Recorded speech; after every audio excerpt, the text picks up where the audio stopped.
É triste ver uma pessoa sofrendo de indignação seletiva. Você não sabe o que é isso? Pois é, a indignação seletiva é uma doença grave. Acomete cada vez pessoas no mundo, inclusive aqui no Brasil, e talvez você já esteja com essa doença. A boa notícia é que a doença tem cura. Muito bem, esse é o canal Democracia Sem Medo, eu sou o Alan Barbosa, seja bem-vindo mais uma vez, você que está sempre comparecendo por aqui, que já é assinante, já é frequente, obrigado mais uma vez por você me acompanhar. E para você que ainda não acompanha esse canal, já estou fazendo esse pedido aí também para se inscrever aqui no canal, ativar o sininho, comentar e compartilhar também mais este conteúdo. Olha, gente, nós estamos vivenciando um início de ano muito pesado, não é verdade? Além dos ataques golpistas terroristas no dia 8 de janeiro, aqui no Distrito Federal a gente está vivendo em Brasília, repercutindo em todo o Brasil também, a morte de 10 pessoas da mesma família. Olha, alguns esquartejados, outros queimados, provavelmente vivos. A polícia está investigando. Alguns suspeitos já foram presos. E o motivo, ao que tudo indica, é dinheiro, gente. É dinheiro. Seres humanos, 10 seres humanos, valem muito menos para as pessoas que cometeram esse crime do que dinheiro, sabe-se lá qual quantia que era. Mas a gente costuma se indignar facilmente com muitas coisas. Quando a gente vê na televisão alguém que rouba uma bicicleta, assalta uma bicicleta ou rouba um celular, e às vezes assalto seguido de morte, que tecnicamente se chama latrocínio, e realmente nós temos que nos indignar. Afinal de contas, tem alguém roubando patrimônio construído por outras pessoas e muitas vezes matando essas pessoas por conta de um patrimônio sem valor, digamos assim. Não que uma bicicleta, às vezes caríssima, ou um aparelho celular que custa aí milhares de reais não tem um valor monetário. Tem, mas diante da vida é praticamente nada. Então a gente tem e se indigna e deve se indignar. Se você não se indigna nem com isso, a sua indignação, sua falta de indignação não é nem seletiva. Você tem um problema muito mais grave de insensibilidade com relação aos outros seres humanos. E nós precisamos trabalhar esse senso de indignação e de comoção, e que na Bíblia chama-se de amor ao próximo. Amar o próximo é amar aquele, inclusive, que está bem distante de nós. E aí eu entro na questão dos índios Yanomamis, que é outro fato que nos entristeceu, que nos deixa angustiado, a mim pelo menos, muito angustiado de ver as cenas que você já viu, que eu não vou colocar aqui, porque realmente até colocar as imagens representa uma falta de respeito à dignidade daquelas pessoas que estão acometidas por doenças, desnutridas e até morrendo. Mas se não fossem as imagens, nós ainda estaríamos numa situação de desconhecer ou ignorar tal situação, assim como fez o governo do presidente Jair Bolsonaro, que ignorou todos os pedidos de socorro dos povos Yanomamis. E agora que a coisa parece, culpa a situação, joga a situação para a esquerda. Gente, o povo Yanomami vive numa grande região de 9.600.000 hectares, em uma região maior do que o dobro do tamanho da Suíça. E fica ali na região da Amazônia, tem uma parte, vou mostrar o mapa aí para vocês, uma parte fica na Amazônia brasileira, outra parte na Amazônia venezuelana. O que inclusive fez com que bolsonaristas já soltassem a fake news dizendo que os índios Yanomamis naquela situação de miséria, de penúria, eram índios venezuelanos, o que rapidamente foi desmentido. Não só pelo governo brasileiro, mas por várias entidades que cuidam das comunidades indígenas, ou pelo menos tentam cuidar e alertar para o sofrimento das comunidades indígenas. Muitas pessoas que pertencem a ONGs. Aliás, o Bolsonaro sempre falou mal de ONGs. E é bom a gente lembrar também do martírio de Dom Philip. Dom, que era um funcionário da FUNAI. A FUNAI que foi totalmente desaparelhada pelo governo Bolsonaro, justamente para deixar as populações indígenas, as comunidades indígenas, vulneráveis para a ação de garimpeiros. Como eu disse no início deste vídeo, um celular, uma bicicleta ou qualquer bem não vale a vida de ninguém.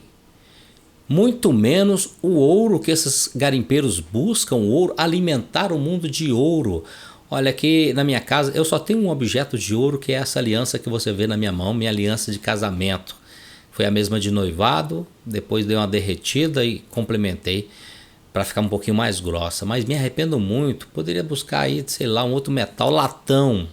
Porque não é o ouro que vai dizer, que vai selar a fidelidade conjugal. Esse ouro está cada vez mais trazendo mortes e misérias na região amazônica. E os índios estão morrendo porque não podem consumir a própria água, não podem consumir os peixes daquela região, que é o meio de subsistência deles, porque toda a água ali está contaminada por mercúrio. E o governo brasileiro, o governo Jair Bolsonaro, você lembra disso, sempre foi altamente conivente com garimpeiros, inclusive trouxe garimpeiros de avião aqui para Brasília para discutir as reivindicações de garimpeiros nas terras indígenas, terra de proteção federal. Que direito as pessoas têm em cima do que está dentro do patrimônio federal, que são terras da União? As terras demarcadas são terras da União, cuidadas e vividas por comunidades indígenas.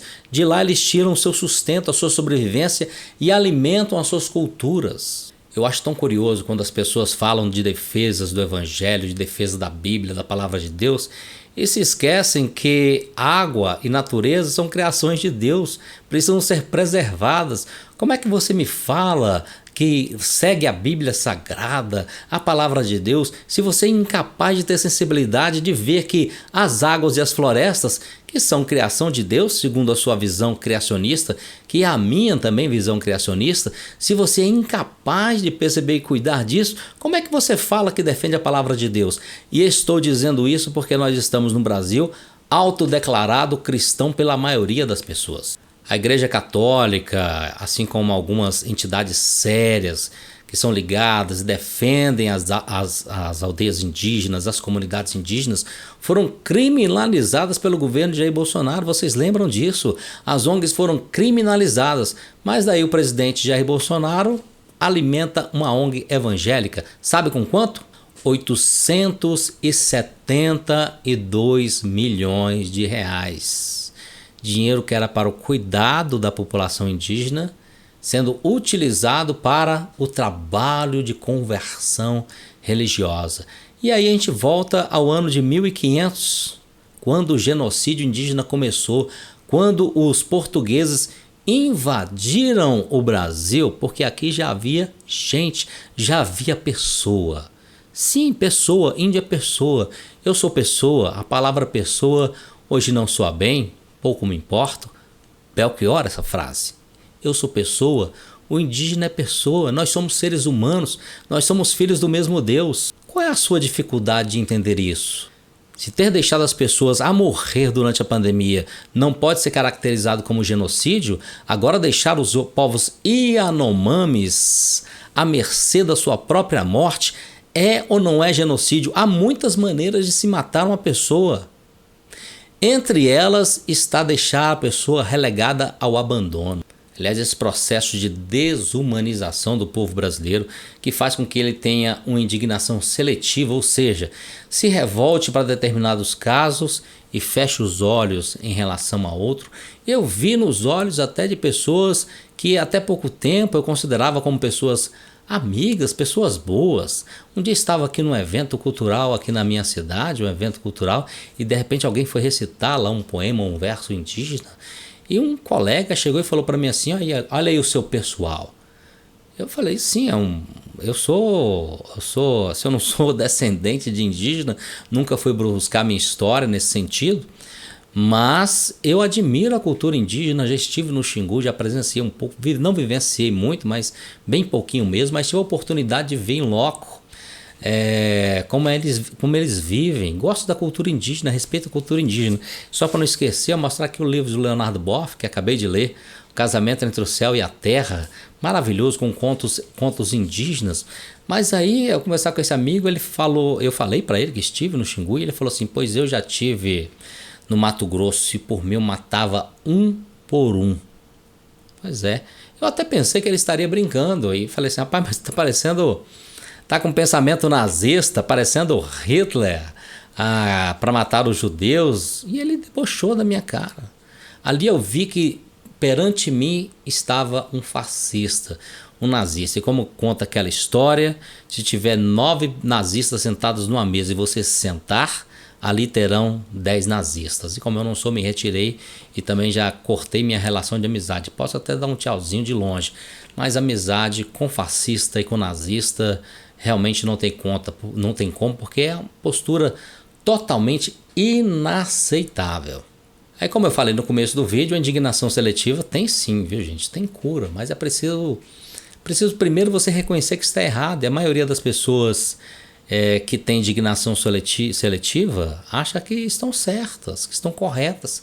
Quantas não são as pessoas que acham que os indígenas devem realmente morrer e ser assassinados, assim como disse o meu amigo, assim como muitos agora que estão assistindo o massacre e o genocídio contra os povos Yanomamis. Eu vou utilizar aqui uma palavra que li recentemente em um dos documentos da igreja no Brasil, que dizia que é preciso se samaritanizar. O que é se samaritanizar? É ter compaixão pela dor do outro. A referência é o bom samaritano que pegou lá uma pessoa que foi atacada por ladrões, depois de 2 terem passado adiante sem prestar ajuda. Mas ele parou e não só ajudou, como ele continuou ajudando, acolheu, levou para uma hospedaria, pagou a despesa. Independente de quem seja. A pessoa que não tem indignação seletiva, ela ajuda o outro, independente de quem essa pessoa seja. Isso é que é importante se fazer, isso é que deve ser feito. Se fala hoje no Brasil que estamos divididos, nós estamos divididos, mas nós podemos ser divididos no pensamento político, mas o nosso coração deve viver em unidade, como povo, como cidadãos, viver em unidade. Se a nossa divisão política nos arrasta para o buraco, alguma coisa tem que ser feita por nós. Procure fazer por você também. Procure fazer o melhor. Procure se interessar. Procure ter empatia. Procure conhecer o outro antes de você fazer os seus pré-julgamentos e decretar a morte ou aceitar a morte de outras pessoas.